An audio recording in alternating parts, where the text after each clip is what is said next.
Okay, we're still in chapter 26. Book of Matthew, chapter 26. Verse 31, Jesus predicts Peter's denial. This is where Peter denied Jesus 3 times before the rooster crowed. He just predicts it here. It doesn't tell the story quite yet. It's raining out here. I'm going to turn off my wipers. Then Jesus told them. Now remember, they're at the Last Supper. And he said, one of you are going to betray me, and Judas took off, Then Jesus told them, this very night you will fall away on account of me, for it is written. For it is written. In my humble opinion, most generally, whenever something is written down, like in the Old Testament, and then it is fulfilled, it comes to truth in the New Testament, that is a prophecy being fulfilled.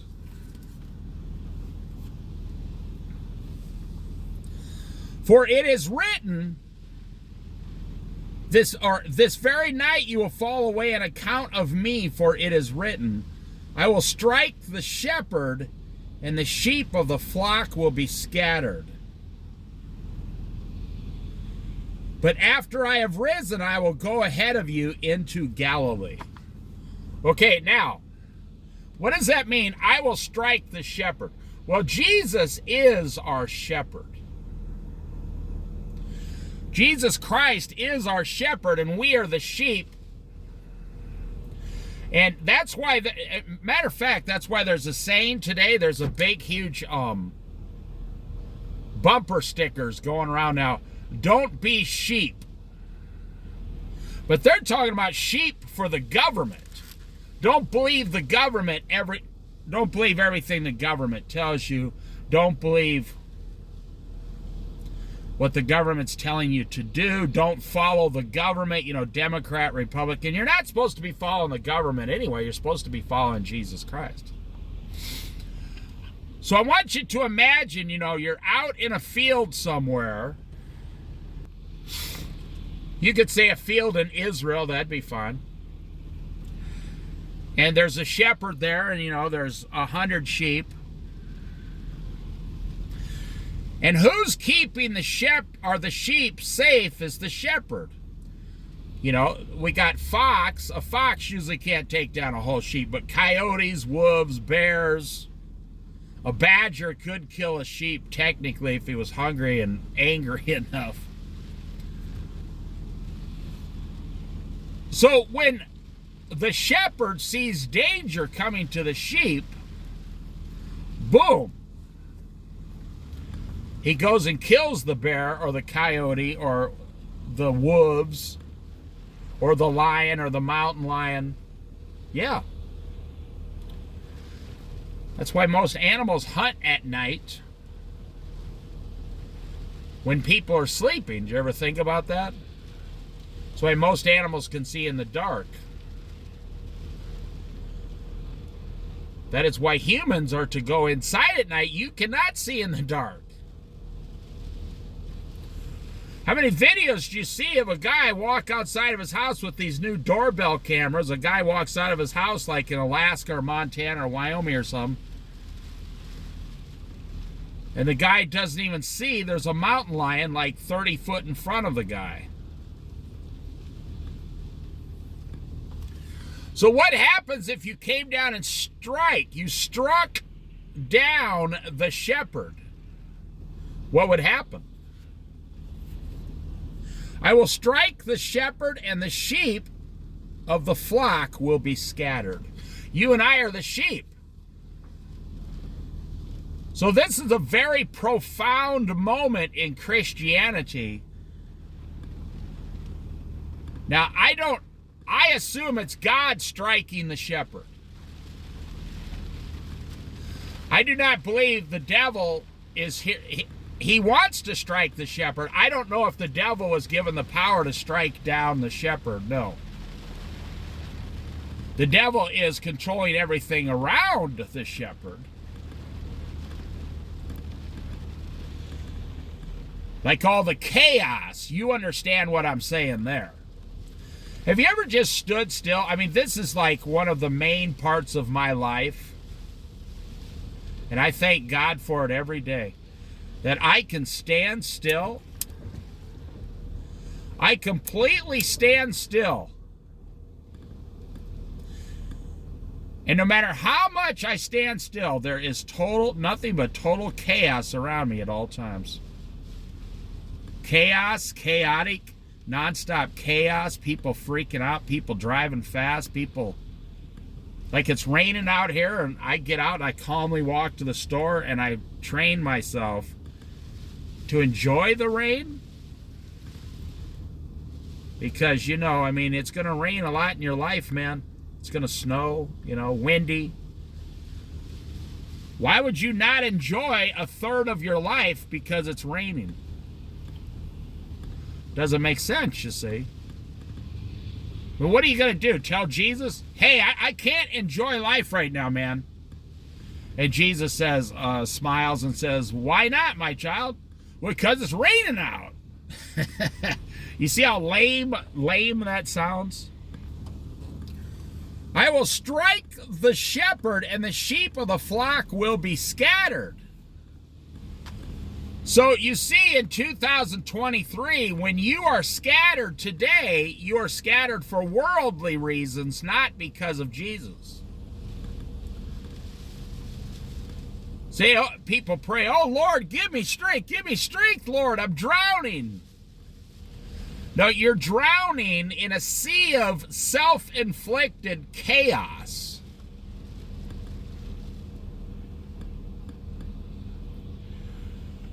You know, 80% of people will make this statement. 80% of people will say, I'm not an artist. I don't create any, I'm not good at creating things. No, that's not true.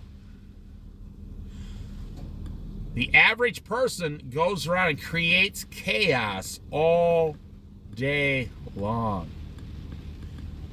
Non-stop chaos. It's like everywhere you go, you leave a trail of confusion behind you. You see it. You see it all the time.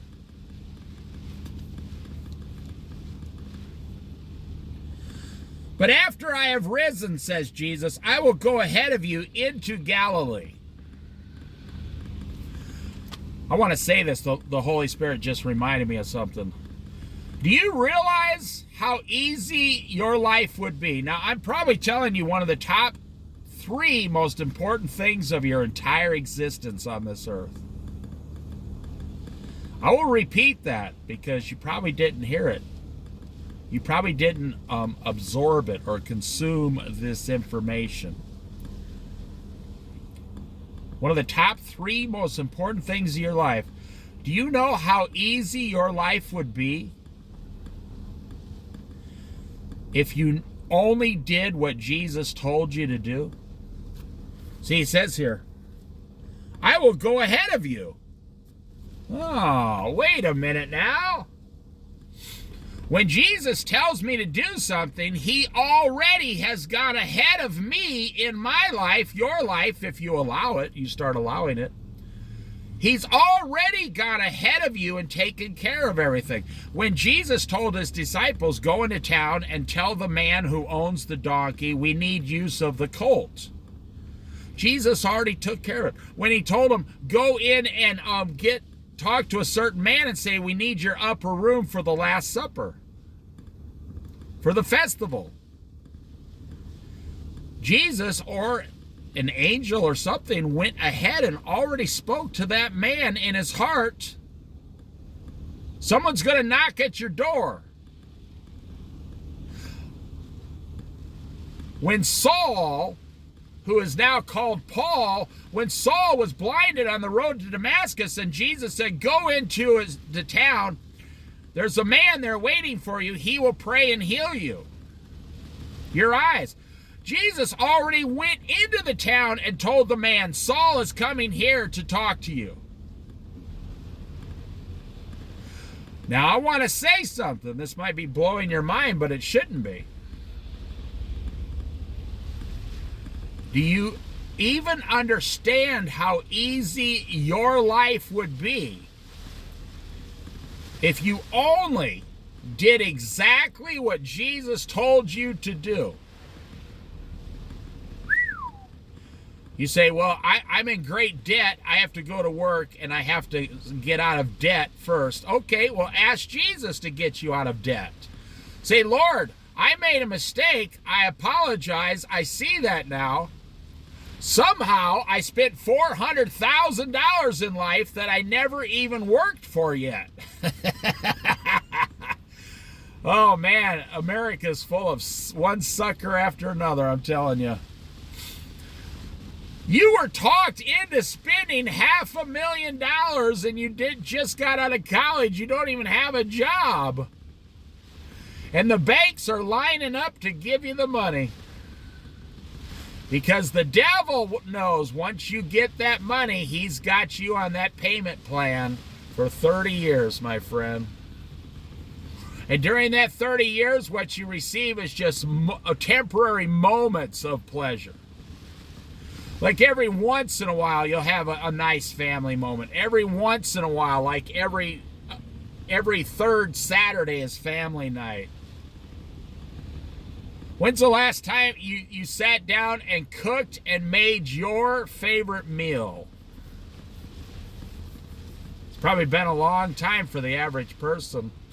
The Lord is going to go ahead of you if you allow him to take control of your life and all your decisions. So I ask the question, and then we will move on. I hope you totally got this. How easy, and I say this out of pure love for you, how easy will your life be if you only did what Jesus told you to do and nothing else?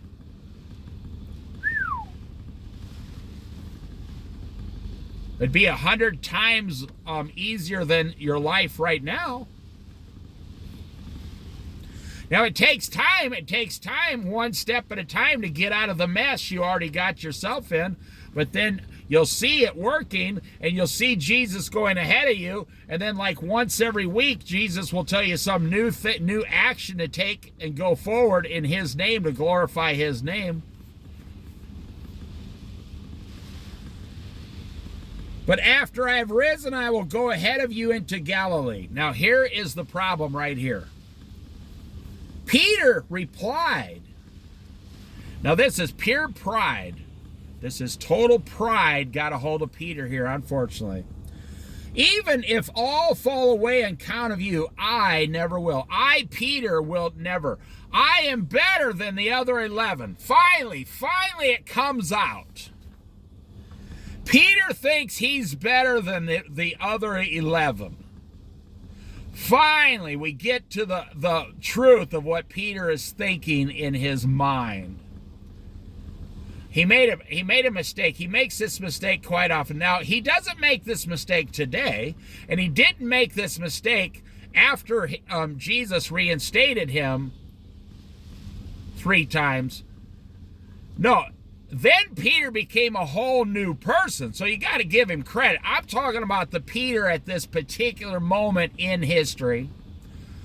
I'm not holding anything against him. I'm not the judge of Peter. I'm using Peter, like he would want us to, as an example of what you and I are doing now.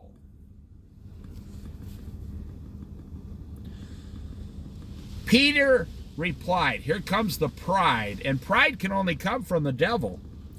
Even if all the rest fall away, Lord, I will never leave you. Not me, Lord. Oh, no. I'm better than the other 11. Jesus said, truly I tell you, Jesus answered, this very night before the rooster crows, that's usually at sunrise, 6 a.m., I grew up on a farm. Roosters usually crow at sunrise. Even if I have to, or this very night before the rooster crows, you will disown me 3 times. Okay, you see what pride does? Pride here, this is a fantastic Bible study. It's just such a short Bible study. Pride even gets you to turn away from what the Lord is telling you. I'm so glad Peter did this so we could have an example. Pride, Peter says, now, okay, Peter jumps ahead with pride and starts speaking, I'm better than the other 11. I will not fall away. Okay. Jesus then tries to help Peter and tell Peter, listen, Peter, my son, you're going to disown me 3 times before the rooster crows, before sunup. Okay, so what would be the most logical conclusion to that conversation? Peter should have said, you know what, Lord, I don't understand, but I know that you are the Lord and you can never ever say anything that is false. I know, Lord, that you can never ever speak a falsehood. You could not say anything that is not true. Peter has been with him 3.5 years, and he says, listen. He should have said, Peter should have said, I don't understand what you're saying, but I know what you're saying is true. He could have at least gave Jesus that much. What does Peter do at this point? Because pride is still in the room. Pride is resting on Peter's mind and his emotions. So let's go over it again. Peter, Jesus said, you will all fall away on account of me. It's a prophecy. It has to happen. If you don't believe it, you're going against God. Okay. Peter says, not me, Lord. No, not me. You would never catch me going down and looking at pornography. No, Lord, you'd never catch me smoking a cigarette. No, Lord, you would never catch me drinking downtown and getting drunk. Not me, Lord, not me. I wouldn't do any of that stuff. You say, well, I thought we were talking about denying Jesus. Well, how do you think you deny Jesus in today's society? You are not in the Garden of Gethsemane today. You are in the Garden of the United States of America, where there's one temptation to deny Jesus every day. And how do you deny Jesus? By your actions, your words. I told you, how easy would your life be if every day you prayed and you only did what Jesus told you to? I'm watching this guy here. This guy walked out of the store with 2 12-packs of soda. He's already overweight, right? He weighs like 380 pounds. He's like 6'2". And I'm not kidding. He's pushing 400 pounds. He's got 2 big 12-packs of Mountain Dew. It's pouring down rain. And his hat, his most prized possession, goes flying off in the rain, and the wind starts carrying it down about literally like 60 foot away from him. And he can't set down his Mountain Dew.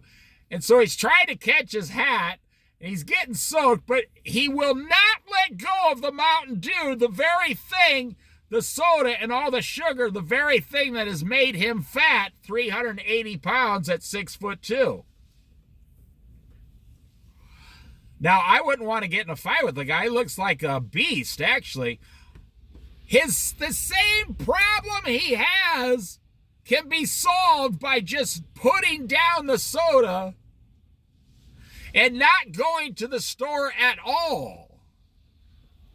And his problem will slowly go away.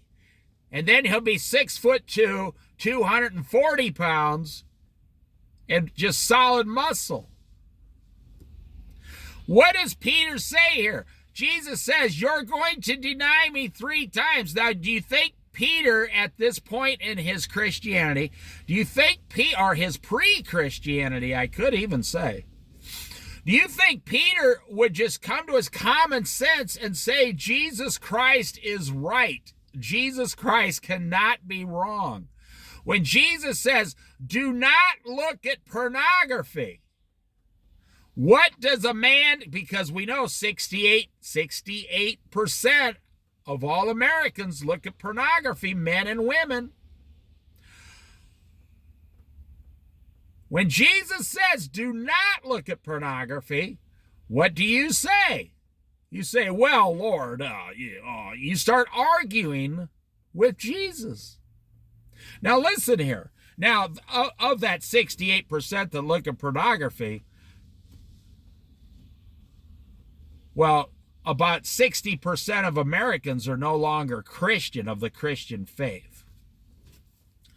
It's still like 40%, but in my opinion, that's why America's not in the last times Bible prophecies, because if you rapture 40% of all Americans, this country will fall apart. Especially, and I will brag about this, if you rapture every true Christian out of this country will completely fall apart.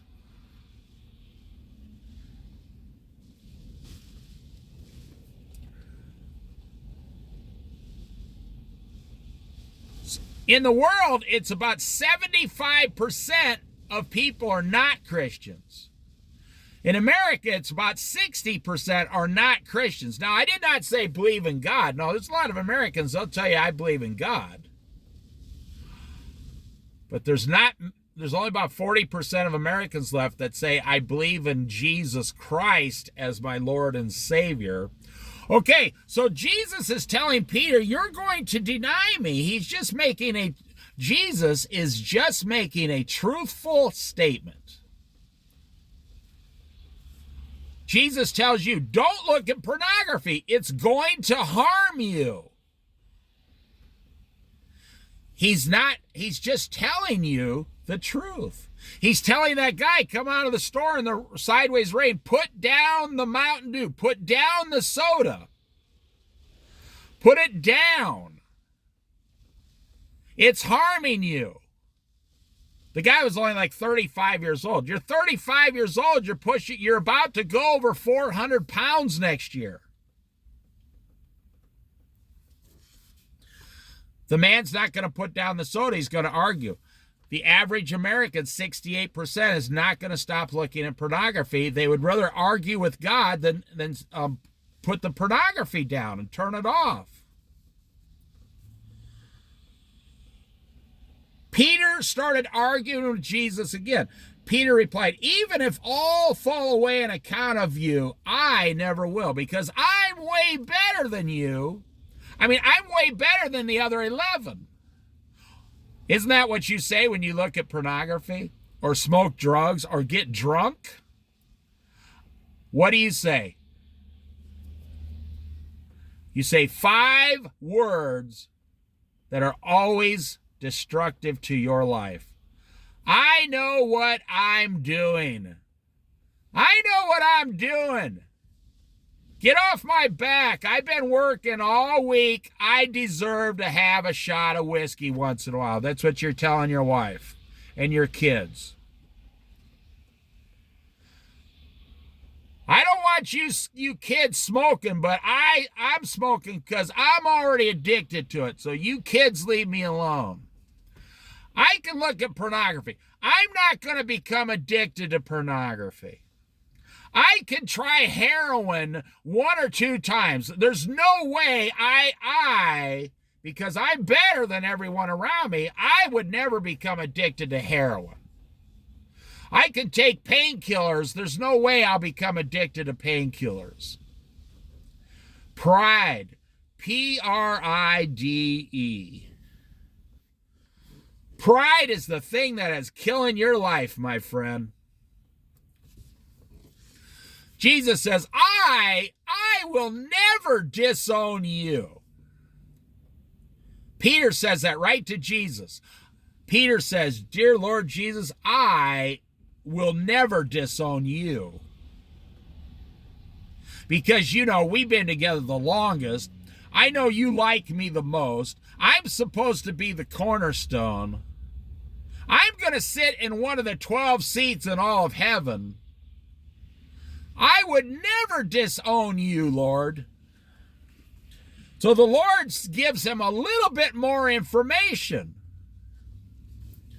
Truly I tell you, Jesus says to Peter, this very night before the rooster crows, you will disown me 3 times.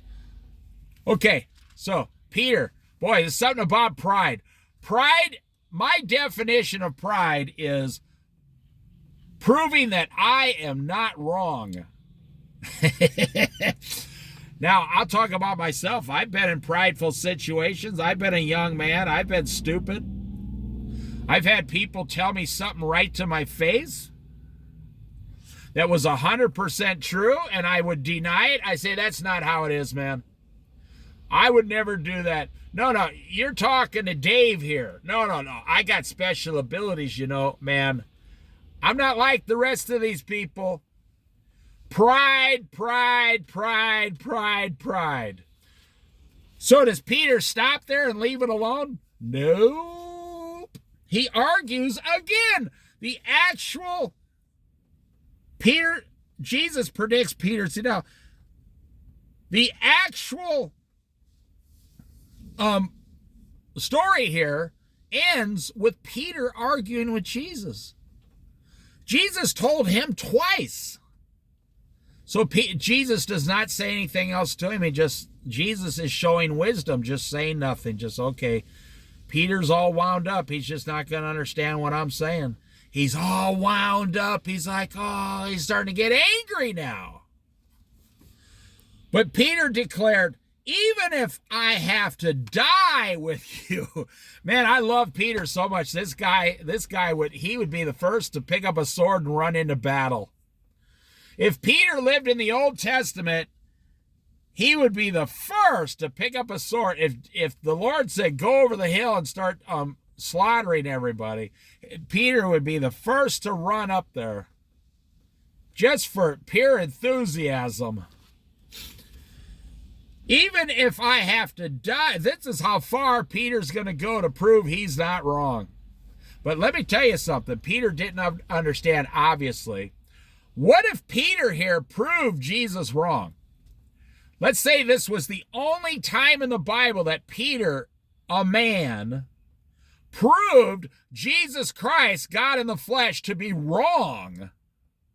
What if Peter was right in this story and Jesus ended up being wrong? Do you know that nothing else Jesus said could ever be trusted? If Jesus is wrong one time, you can't trust anything he ever said. Because why? Now, I have a brother and I am also a brother. So we, sometimes we debate back and forth as brothers. And sometimes my brother's wrong. Of course, way more than me. I just like that.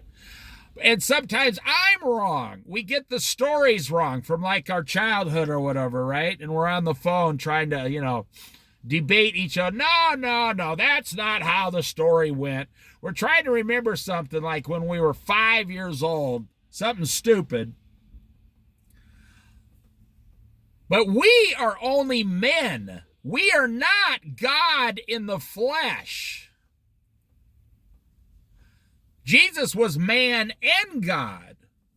Okay, so as God in the flesh, if Peter proved Jesus wrong here one single time, that means nothing God said in this whole book can be trusted because, well, wait a minute, God has a 1% chance of being wrong because Peter proved God wrong here. Wait a minute. Well, that didn't happen. There's not one place in the Bible that contradicts any other place. Now, of course, there's naysayers and atheists, and they say there's thousands of contradictions in the Bible. There's hundreds of mistakes in the Bible, and so on and so forth. But it's just not true. These are people, they've never read the entire Bible. They don't really know what they're talking about. They're not a Christian. They're not coming at it from a standpoint of actually studying the Word of God. What does Peter say? Even if I have to die with you, I will never disown you. And all the other disciples said the same. So you see how Peter now, he's got all the chickens in the hen house cackling.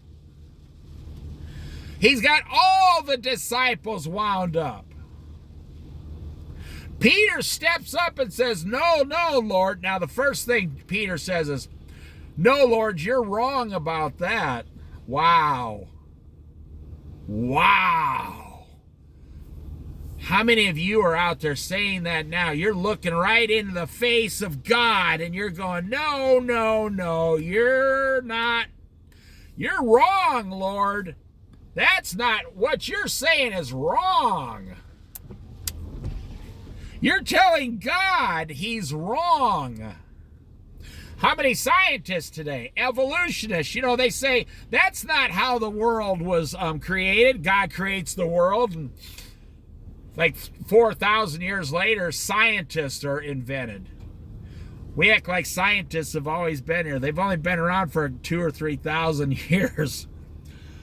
Some guy they invented a telescope and pointed it at the stars to make them look closer, and they said, oh, well, there is no such thing as God, because I'm the very first person to ever invent a telescope so I can look at stars closely. And when I'm looking at that star, it's obviously the Big Bang theory and evolution. Oh my gosh. Do you know the first time we ever used the word gravity was Isaac Newton? An apple fell on his head. It was only like a couple hundred years ago, man. Or I don't know, maybe 400 years. It doesn't matter. All these new terms and everything are relatively new compared to the last 6,000 years. So Peter's there, he's telling Jesus, you're wrong. But what is Peter always getting in arguments about? What is pride? What is the true definition of pride? Pride is when you are offended about yourself. If you really get technical, and then I'll finish this Bible study. If you really get technical here, Peter is in like a debating contest between Jesus and the other 11, and then Peter is offended. So you have to understand, I've been around men like this my whole life. Peter is looking at the other 11 looking at him. Where did the pride come from? They were in the Last Supper, and he says, one of you is going to betray me. And then in another gospel, so Judas takes off.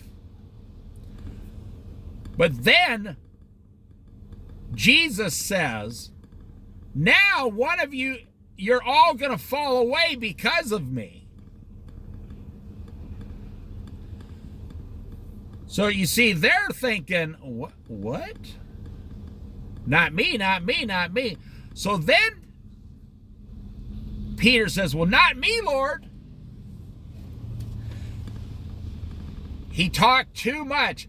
Peter talked too much. So Jesus says, actually, Peter, it is you specifically that's going to deny me 3 times before the rooster crows in the morning. It's you are the one I'm talking about, Peter. So you got to understand the situation. Here comes the pride, the embarrassment. The devil's trying to embarrass you, And embarrassment leads to pride and trying to defend yourself, your own honor. Because the other 11 are now, the other 10, because Judas was gone, the other 10 are looking at Peter, kind of their leader, going, Peter is going to deny Jesus? So you can see the eyes on their head, like Peter's looking at Jesus in astonishment, but he's looking at the other 10 disciples still in the room going, no, no, no, no, no, no, no. Even if I have to die with you, I will never disown you. Even if I have to die with you, Lord, if I have to die with you, I will never disown you, Lord. You see, he's embarrassed. How many times you've been at work and your boss comes in and embarrasses you in front of all the other employees? It's a perfect example. Do you know that you probably will not be surprised by this, but I am a customer service expert. I'm not making this up. It's not really an ability. It's just, it's something you can train for, put it that way. When I was young in management, back when they used to give all kinds of awesome, incredible training, management training, companies did, you spend thousands of dollars a year to keep training people. That doesn't exist today. Well, I took a course once. I mean, it was almost like going to customer service college. I took a course once that trained me on how to deal with every single customer complaint that would come up in your business. And not just deal with it, calm the customer down and reassure that the customer will continue to keep coming to your business, being your customer. As a matter of fact, when I was done with the person, they felt so good about the conversation. They felt I was not manipulative. I'll explain how it works in a minute. They felt so good. Yes, I could sell condos in Florida. They felt so good about what just happened. They were the ones apologizing to me. And no, I don't work for the mafia or the mob. Customer comes in, says, hey, I ordered these pizzas. And you know, it doesn't matter how good you try. We're talking about pride. Pride. Doesn't matter how good you try, you're going to get some of the pizzas wrong occasionally. I say, okay, what happened? They say, well, I ordered the pizza, man, and you screwed it all up. Okay, so taking this course on how to deal with customers, now this is something only you are going to be privy to this in society if you are listening to this video. When a customer starts complaining, they're on like Pikes Peak. They're on a mountain climb. They're climbing a mountain. When they start complaining, they're climbing a mountain and they have a certain point, a certain level, a certain elevation that they get to, and they've said everything they want to say to you. They just happen to be yelling or screaming. That's no big deal. Don't take it personal. Just listen. It's not a big deal. So what you do is you wait until there's 3 stages of making every single customer happy for the rest of their life. Stage number 1 is you let them climb the mountain. You let the customer climb their mountain. Let them climb away and you sit there and listen to what they're saying. You don't speak, in fact, and when they're done and they're done talking, and they're looking at you, you try to get them to talk some more. You try to get them to talk a little bit more to make sure they got it all out in the open. Because you have to understand, the customer is driving back to the pizza place. It taking them 15, 20 minutes to go down there. They're all angry. This frustration is building and building and building.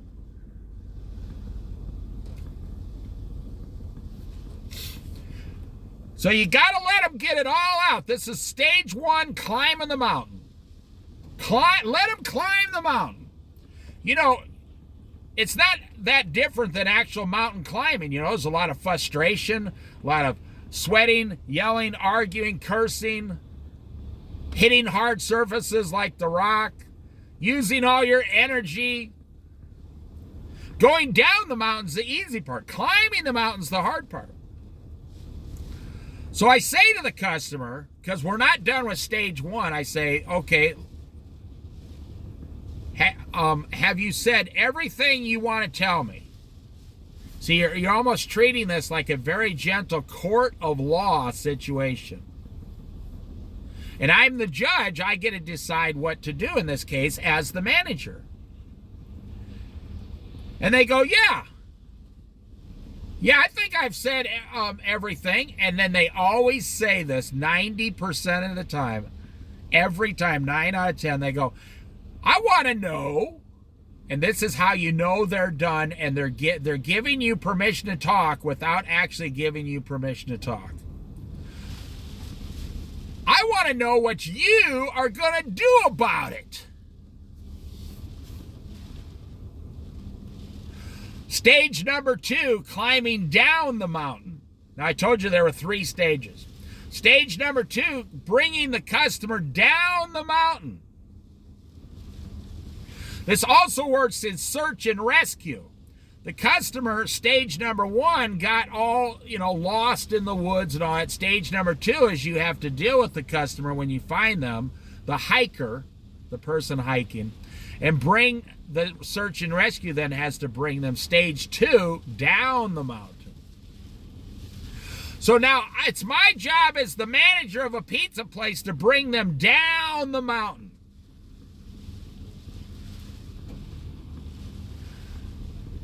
And you always start out by saying, they say, I want to know what you are going to do about it, sucker. And then I always ask them the question. I say, what would make you happy? They're like, and I'm telling you, 90% of the customers yell, I want to know what you're going to do about it. And they don't yell it in a nice way. Then I say every time, 100% of the time, not what can I do? What would you like me to do? No. I don't use the word I, myself, or nothing. The customer is just now, they're like a steam engine that's just now cooling off. They're just cooling off. And I say, what would make you happy? What would make you happy? 5 little words. Don't deter from, what can I do to make you happy? No. Now you're starting to bring up yourself. What can the corporation? No. What can I, the manager? Nope. They're angry at you. They don't want to hear from you. You put it 100% into their power and their power only. What can I do, or what will make you happy? Because they just said, what are you going to do about it? And then you say, what would make you happy? What will make you happy? You put it right back in their court and you let them decide what will make you happy. And you see, here's what happens. They immediately have to think instead of yelling. Because the average person that's driving towards the pizza place is saying, when I get there, boy, I got to get my speech and I got to get it all right. And when I get there, I'm going to give it to them good. I'm going to give it to them good. So now you're forcing them to ask themselves, well, what will make you happy? And they say, well, I want the right pizza that I got ordered in the first place, man. And then they say, and I had to come down here for 20 minutes and spend gas and my time. And I say to them, now you can start working with the customer. You say, let me ask you, because I do care about the fact that I hope we didn't ruin your night. They go, well, it's not ruined, but I got family waiting and we're waiting to get a movie started and it's my only night off. I say, okay, well, so I'm really sorry about that. You know, what side of town do you live on? And they're like, well, I say, oh, okay, yeah. So I'll tell you what we do. Now, this was back when we had a pizza place, and right down on the same block was a Blockbuster Video. And we used to exchange coupons with Blockbuster, and we would get free coupons. It wouldn't cost us anything for a free movie. So I would say, okay, well, let me take your order. Let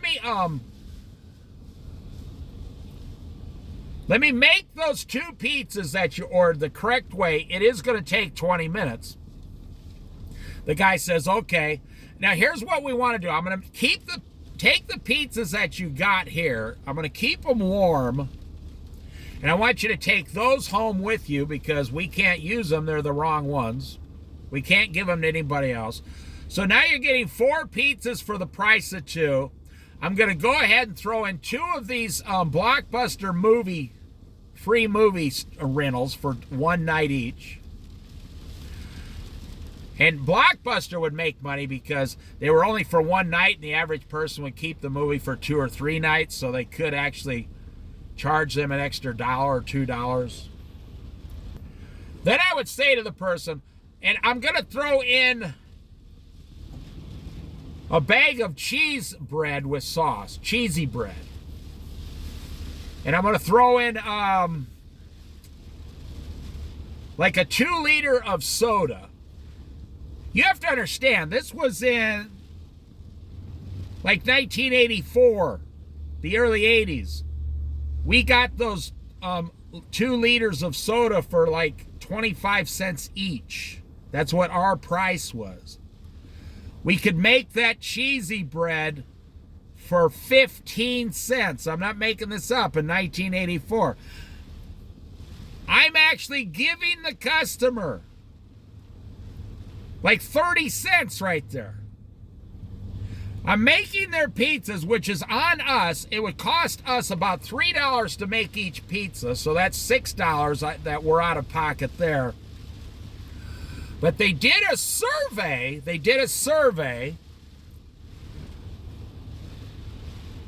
It cost $27 worth of advertising back then to get a new customer to walk in the door.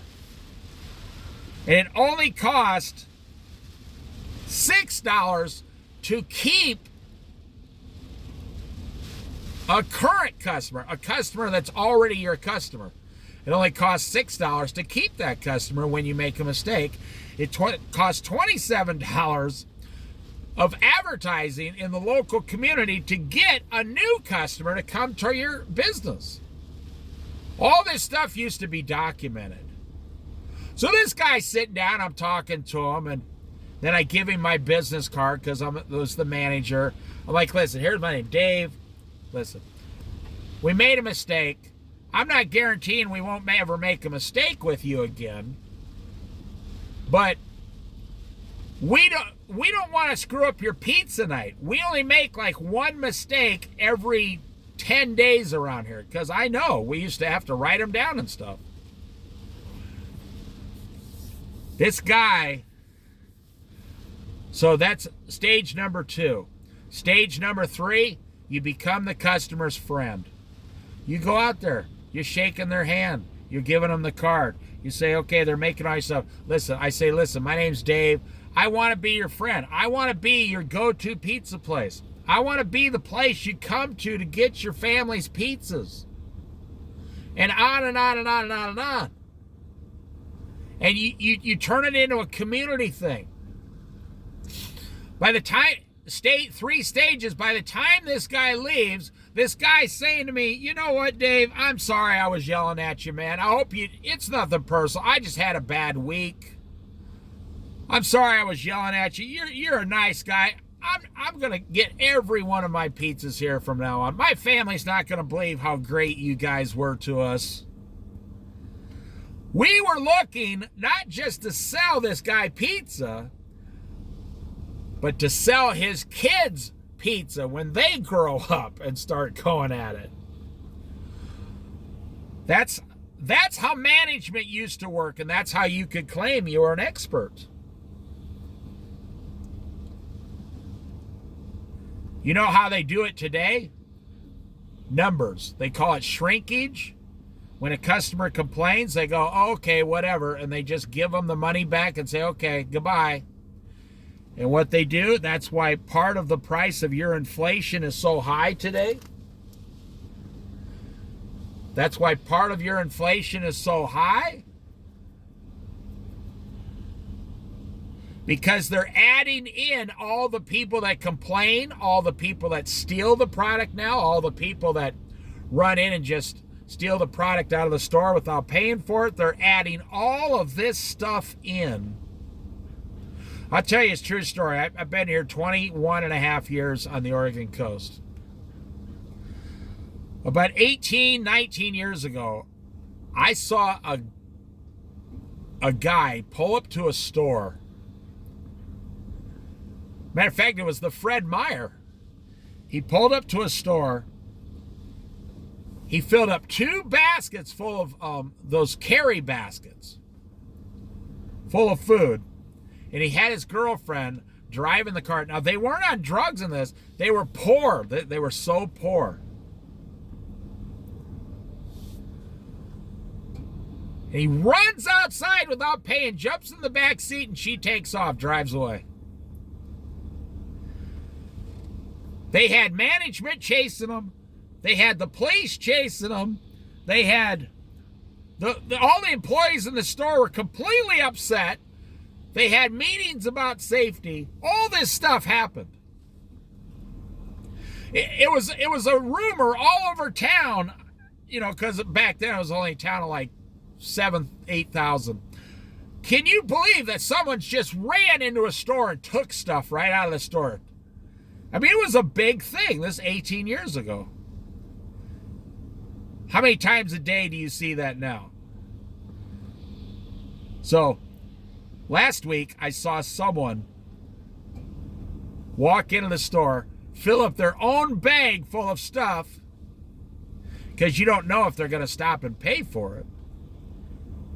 And this person calmly walks out of the store. And the security guards were standing there, shrinkage people. They were standing there watching them walk out of the store. They can't chase them. They cannot legally chase them. They can't touch them. Nothing. They can only call the police.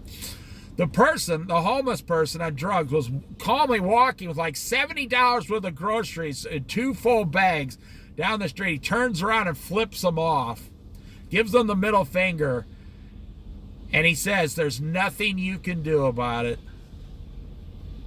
Wow. It only took 18 years between those 2 stories. Now, in the early 80s, like I said, I was a customer service expert because of the courses I took. I was not a customer service expert before that. They trained me how to do it. I've never once, not one time, had a customer be angry at me long term.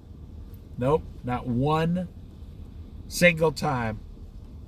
I could tell you so many angry customer stories, and they'd walk in the door and the employees or the other managers would go, let you talk to Dave. And so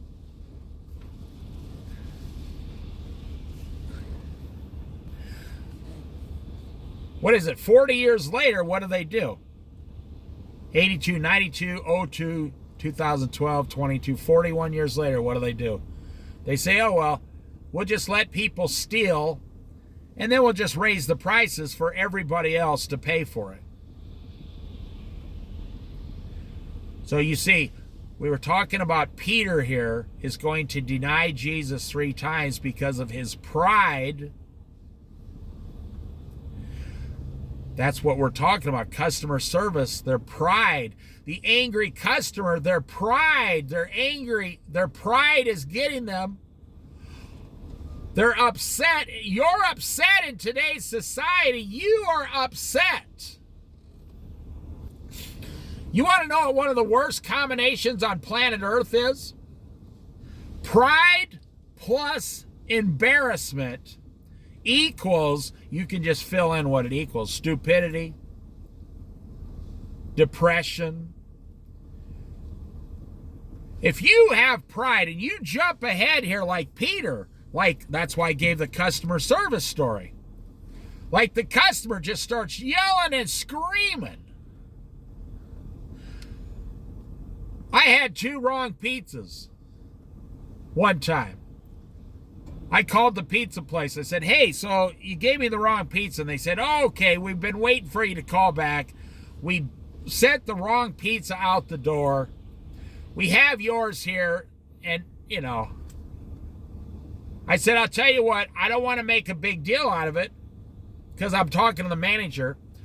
I don't want to make a big deal out of it. Can you just write my name down, and next time I come down, give me 2 free pizzas because I ordered 2 pizzas, and we'll go ahead and eat these, and then I'll just get the other free ones when I come down, make it easy for you. 100% of the time, the manager says, yeah, sounds good. Thanks for making it easy. Do you want anything else? I said, nope, that's it. I just wanted what I bought. So next time I come in, gave them my name, phone number, I just won't, pay. They said, yep, no problem. Okay, thanks for calling back. And that was the end of it. Because I took that course on customer service, so then when when I need to call a business, which happens like once every 5 years, I don't even call now. Last time I went through the drive-thru at Taco Bell, I don't know, several weeks ago,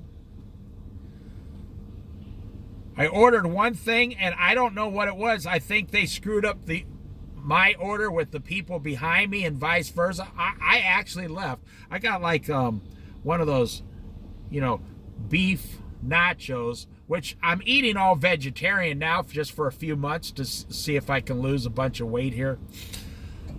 And I love vegetables. It's not like I'm suffering. I love fruit and vegetables and rice. I love all that stuff. So I ordered some nachos, beef nachos, and like 3 or 4 soft shell tacos. And my deal is I don't even check the bag myself. I just drive home.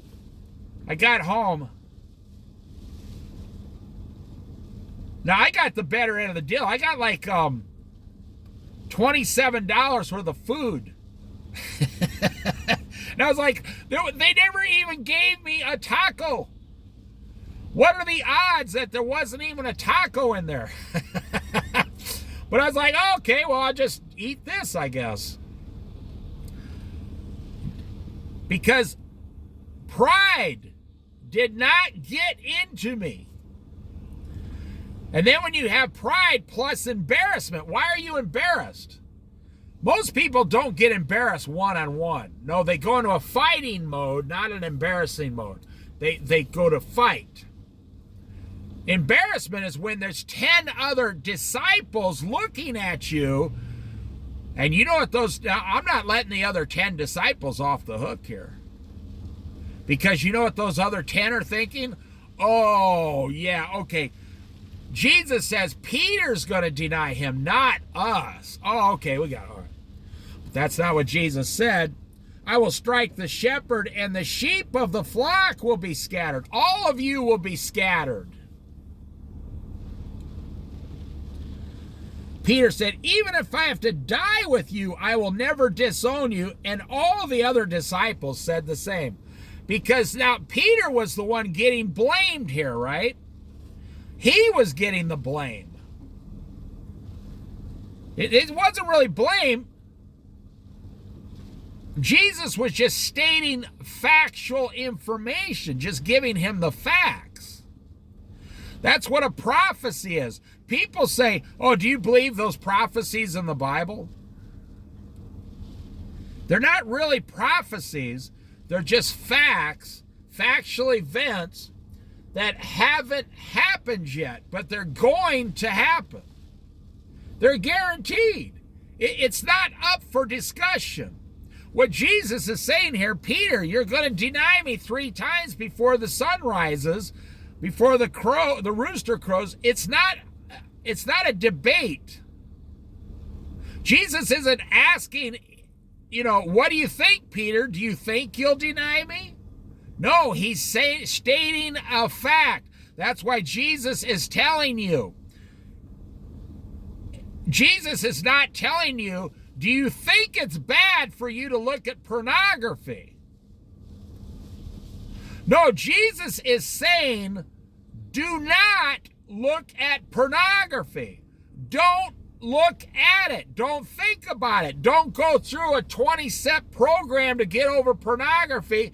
Just stop completely, get away from it, run the other direction. Don't ever go back. Well, then man says, well, I tried. I can't quit on my own. I can't stop going. I got to keep looking. I look every day, 10 times a day. Well, yeah, so now maybe you have a pornography addiction and you need some professional help and you need the church elders to pray over you and anoint your head with oil and to help you get over your problem that has developed into somewhat of a sickness, a mental sickness, because you cannot mentally stop. I saw this video about a guy that cannot stop looking at the internet. He physically cannot stop looking at the internet. And it's ruining his entire life.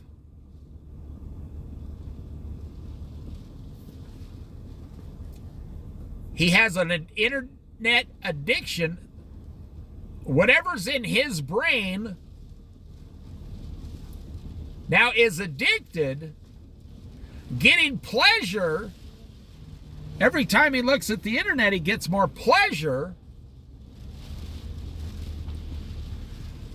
So Peter is sitting here, and then I'm going to finish this up. Peter's sitting here. Now, the other 10 disciples are looking at Peter like, oh, it's you. So now Peter's in a debate with Jesus. Now he's arguing with Jesus. Now his pride is flaring up. And now he's embarrassed because the other disciples are staring at him.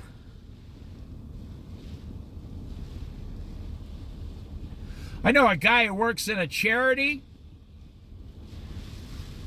I won't say which one it is or anything, but he works in a charity with young men. And you can't make a decision down there without 25 young men staring at you. It's like a drug rehab center. You can't make a decision. If you make one decision, you got 25 guys looking at you like, what'd you do, man? Hey, man. Oh, wow. Whoa. Hey, everybody calm down, man. So-and-so just made a decision here. It's like, what the heck? Last job I had, I told my manager, I said, I explained to her that I have these customer service abilities. I said, anything to do with customers, have them come and talk to me. And I'm not the manager, but I will make your life as the manager way better. She said, what? Are you serious? You're not even a manager and you want to handle all the customer complaints? I said, only if you want your life to become way easier. It's up to you. She said, yes, I do want my life to become easier, Dave. Not harder, Dave. You better not be screwing with me, Dave. I said, I'm not. Just trust me. We'll try it a few times. See what you think. Customer comes in the next day. I need to speak to someone about a complaint. she says, okay, Dave will help you here. She wanted to see how this would go. Well, you know, it went how it went, and the customer's like, oh, I'm so glad I talked to you. Okay, all right, thanks, Dave. All right, okay, I'll be your customer for life. Okay, I'll keep coming back. And my manager was just sitting there with her jaw dropped open like, where in the heck did you learn how to do that? And I explained to her how the system works and everything. She says, yeah, well, nobody's going to do that today's society.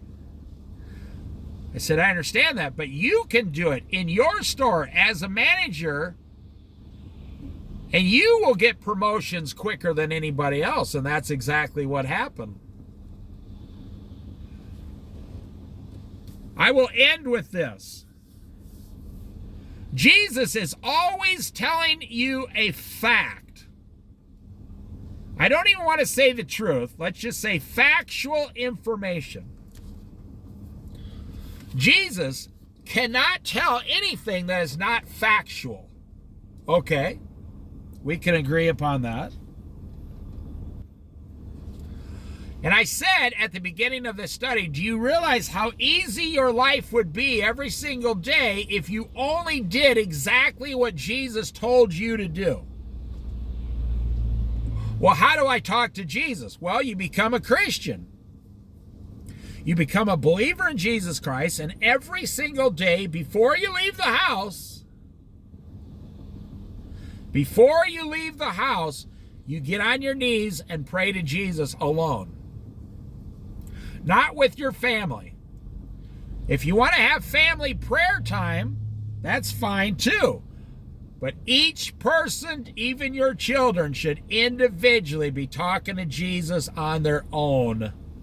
Asking Jesus, good morning, Lord. Thank you for this day. What would you like me to do today? Because you're really asking your master.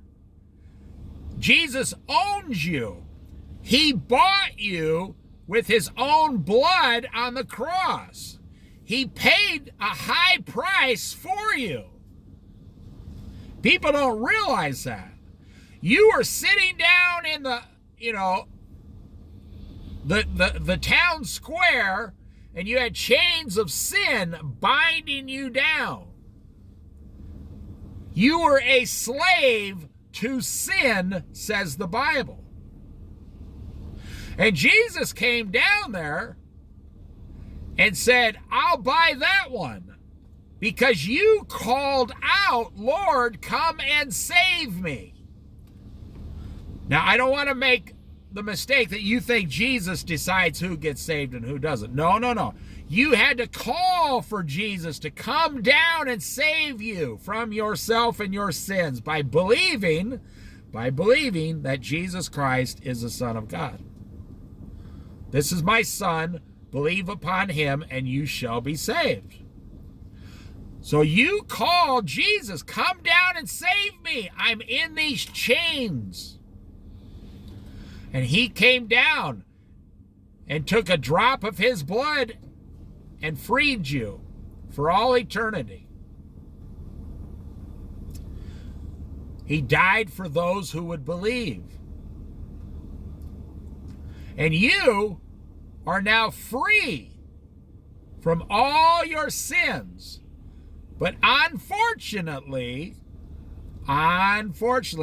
you're not free from the confusion and chaos in this world. And I told you in this particular Bible study, you can also be free, 100% free from all the confusion and chaos in this world. When you stop making your own decisions and you only let Jesus make your decisions. When you stop making all your own decisions and you let Jesus make all your own decisions for you. You don't make decisions. People have problem with what I just said. People say, well, I got to decide things throughout the day. Should I get gas or get an oil change or No, actually you don't. The truth is, you actually do not have to do any of those things without Jesus saying it first. That's because you think you own your car and you think you own your truck. Oh. If you're not the owner, like let's say you're the company you work for, you drive a van around all day or something, you don't decide when all the maintenance is going to get done or the payments or anything. The company decides that. You don't make those decisions. You have no problem with your company paying for all those things. So you should be saying to Jesus Christ, you own my car. You own my truck. You own my house. You, Lord, own my children. You are the master. I am your servant. And when you get that in your mind, and that is the deal about the customer service story, you're here to serve the customer. The customer's not here to serve you. You're here. Now, this doesn't work today, but back when I was growing up, you're here to serve the customer. Once Jesus paid for you, you cried out, and Jesus paid for you. Your sin is gone for all eternity. God the Father doesn't see your sin anymore. He sees the blood of Christ on you has cleansed you, pure as white as snow. You have been reborn.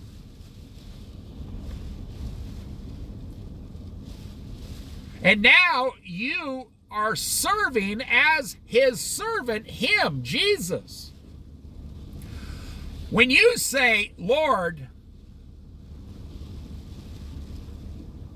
our house needs a new roof for, $40,000. Should I put a new roof on the house? You're not asking if you should put a roof on your house. You're asking if Jesus wants you to put a roof on his house. You say, well, how could Jesus own these things?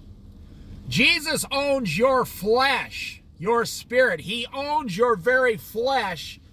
And the minute you die, your flesh is done. That's his proof of ownership, God's proof of ownership over you. On the last day of the 7-year tribulation, the battle of Armageddon, Jesus is going to burn your house to the ground. That's proof that he owns the ground and everything that touches the ground. He owns your house. It just likes to make you feel better that you own something. So when you make 78 more payments, then you'll finally get somewhere in life. I'm telling you, all these things are making your life hard. You should be asking Jesus, what do you want me to make for dinner tonight? You should be asking Jesus, where do you want me to live? See, you don't want to do that because Jesus might come and say, how much do they want for that roof? And you say $40,000. He say, no, that if you go down and get a second mortgage for $40,000, it's going to bankrupt you for the rest of your life. Because Jesus, I know the economy is going to completely fall apart in like 8 years or 4 years, and it'll bankrupt you. So I'll just go ahead and sell that house, and I'll put you in a 2 or 3 bedroom apartment for $1,200 a month. And make your life easier. See, the problem is we go down to the mall, or people today, boy, they're looking at all this crappy junk online. And like if you're going to buy a light bulb, like 17,000 light bulbs come up. And people are caught going, whoa, which one of these is best for me? And people spend 3 hours trying to look at and get a light bulb ordered online. They say, well, online's better than stores. No, I'm telling you, the store is better. You go down to the store, they only have 2 different kinds of light bulbs. Do you know these are the two best kinds in the whole world, because those are the two that finally made it to the top and made it into the shelf of a store. So I never spend 3 hours looking for light bulbs. I spend 5 minutes. I go to the store, I look at them, I go, okay, here's my two choices. This is the one I want. Okay, I'm out of here. They have already done all the work for me. The internet does all the work for me. Otherwise, that light bulb, you think Walmart would put that light bulb on the shelf if it wasn't the best possible deal out of all the other 15,000 light bulbs? They only got a small little shelf for light bulbs. They're going to put, there's been literally hundreds of thousands of hours of research about which light bulbs people want, the best price, everything. That's what they use, all that information, and then they put those light bulbs just right on the shelf, and I never have to see any of the other 7,384 light bulbs that will never do me any good. But when you go online, you get stuck looking at all those things. Same thing with going to Craigslist to buy a car. And you put in your area only. You don't like live in Seattle, Washington, and say, I'm looking at Craigslist in Fort Lauderdale, Florida. No. You just look, what cars are available to me in Seattle right now on Craigslist? And when you narrow it down to your price range and how you want to pay and what kind of car you're looking for and the engine and things and how many miles, it comes up like 17 different cars you have to choose from. You only have like 17 choices, and you make the best one. You buy that car and you're done. But when you go online and you start looking at like all the cars, or then you end up at eBay Motors, and there's 600 different cars nationwide for you to look at. You just waste 10, 20, 30 hours in the next month not buying a car. You didn't even buy a car. See, that's what I'm saying. I grew up in probably the best time in the history of the United States. 1960s, 1970s, and 1980s. The three best decades the United States has ever seen. They're never coming back. I'm not saying they're going to. No, you young people will never get to experience how great things were. You'll never, ever see it. It'll never come back to America. So let's go back to Peter and Jesus, and we'll end with this. When Jesus says something to you in your prayer, do you argue with him? Or do you say, yes, Master, yes, Lord, you know all things. I will do whatever you say because it'll go easier for me if I just do what you say. You're speaking to the creator of the heavens and the earth. I think he knows more than you know. I think he knows more than I know. He knows more than us. Why would we ever argue with him? Okay, well, the same thing, I give Peter credit because Peter was not yet fully saved yet, okay? Give him some credit. He wasn't yet fully saved. He was still in the, checking this Jesus person out stage. But then when you go to pride, I will end with this, pride. When you go to pride, and you start arguing with God about your life, I'm here to tell you, you got a really hard, long road ahead of you for those of you who like to argue to God about what to do and what not to do. You argue to God about what to do and what not to do, you're never ever going to win. God is just waiting for you to yield to him. That might take you 25 years before you start actually realizing you're going to fully yield to God from now on. Peter was arguing with Jesus because of his pride. And then his embarrassment of the other disciples looking at him. So then the only way to win that argument is just dig in further and keep, and he noticed Jesus stopped talking to him about it. He saw that Peter was just out of his mind right now. Okay, Peter, right now you're out of your mind. I'll just stop talking about it and we'll go on to something else. See, when you get a thought in your mind, even though it's false, it's 100% false, it's not true. You're stuck. You're stuck on that. You started this conversation with the wrong information, so now you got to prove everything about it. I'm a Christian. I've been studying this book for decades. So when someone comes up to me and starts arguing about something that's not true, I don't argue back. I never do. I go, oh, okay. And I just let it go.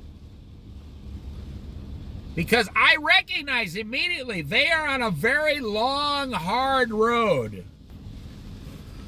And they are not in a battle with me. They are in a battle with truth. And who owns the truth? Jesus Christ, God, the Holy Spirit. So they are actually in a battle with truth, which puts them in a direct battle with God himself.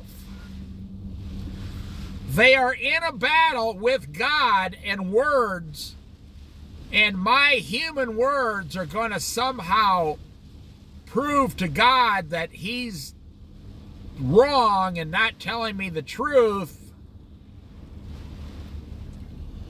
I will say this. Do you know how easy your life would be right now, starting next week, starting tomorrow, if you just did everything Jesus told you to do without arguing? You just said, okay, Lord, I'll do it. And you just did it. That is the success life that Jesus wants to give you.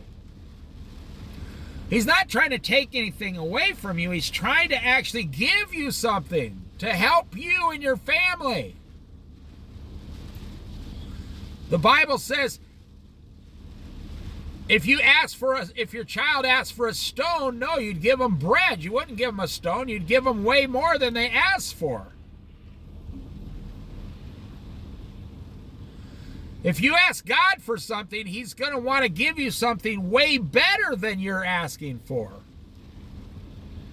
That is going to glorify his name, his holy name. God's trying to give you something, and he comes down here, and you're the one praying. You're ringing his doorbell. You're knocking on his door. You're saying, Lord, I'm here talking to you again this morning. And he says, okay, do this. And then your human understanding comes in and says, well, I ain't going to do that. No, I couldn't do that. Why would God want me to do that?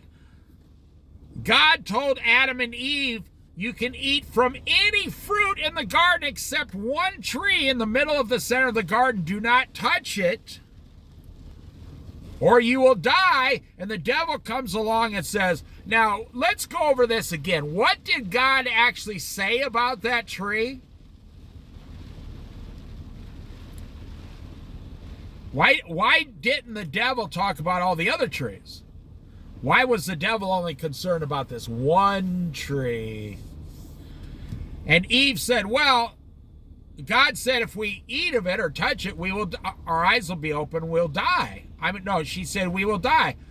The devil said, oh, God knows you won't die. Your eyes will be open, and you will be like God, knowing good from evil. The devil lied to them by telling them half truth and half lie.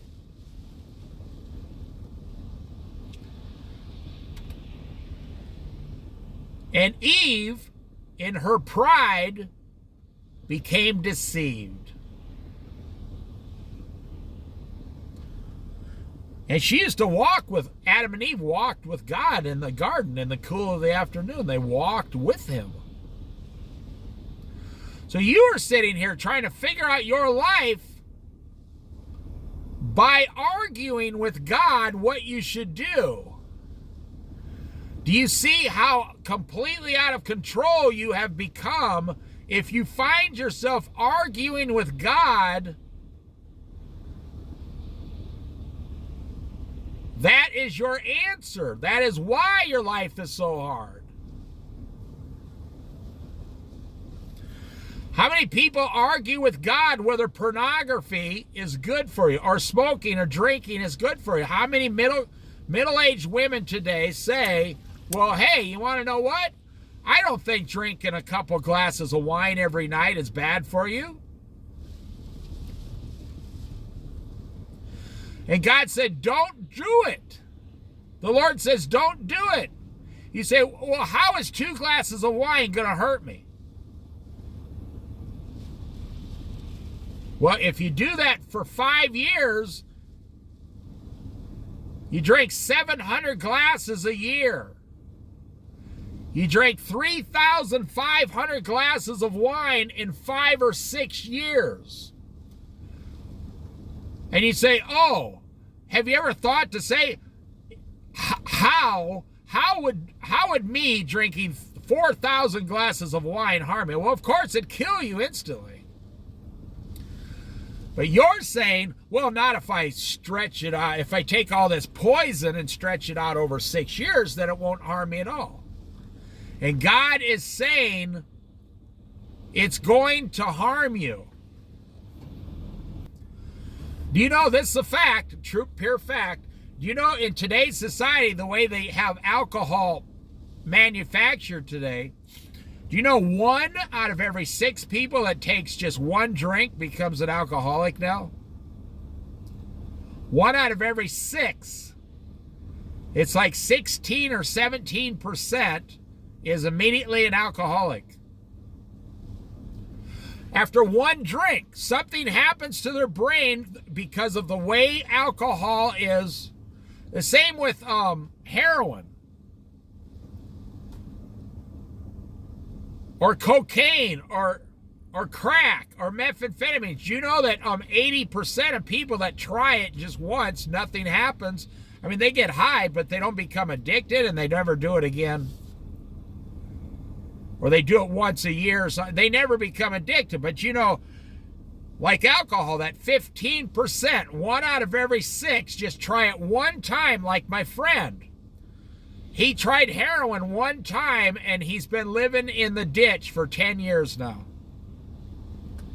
And he still shoots up heroin every single day right here on the Oregon coast.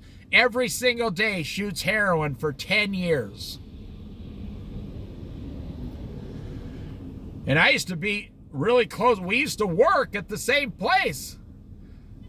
This guy was so good looking, he looked like a professional clothing model. Every single girl at this restaurant wanted to go out with him. But that was his problem. He could get anything he wanted, and his pride got the best of him. He could get anything he wanted. He was living on the coast, working in a restaurant as a waiter, and between his wages and his tips, he could make $200 a night easily. He only worked 4 nights a week.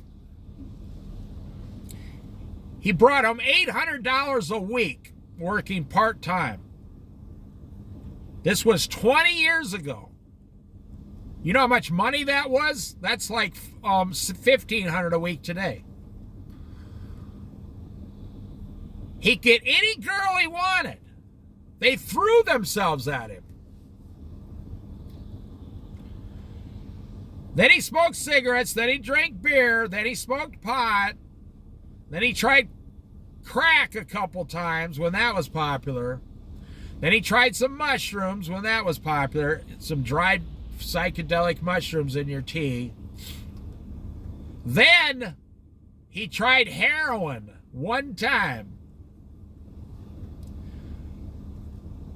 And he's never had a job since. He lives in the ditch. Say, where does he get money for heroin? I'm not going to tell you how he gets it, because it's despicable. So there you go. You think you know what's best for your life. I actually found my friend in the ditch 4 years ago, and I talked to him for a half hour about Jesus. And he told me straight up he doesn't want to have anything to do with Jesus Christ. Nothing. Because the pride, he's a junkie now. I mean, he's not even addicted. He's a full-blown junkie. If he's not high, he's walking down the street, his arms are shaking, and he looks like, he doesn't look like a clothing model anymore. I'm not kidding. He looks like walking death. So I tell you these stories hoping to wake you up out there. You people think, oh, I know what's best. I don't need Jesus. Oh, well, yeah, I'm a Christian, but I don't listen to every single thing Jesus tells me, because I'm way too smart for that. And I'm here to tell you my personal testimony is I listen to every single solitary last word. I asked Jesus, what should I do about this? Should I leave town today? Should I go north? Should I go south? What do you want me to do, Lord?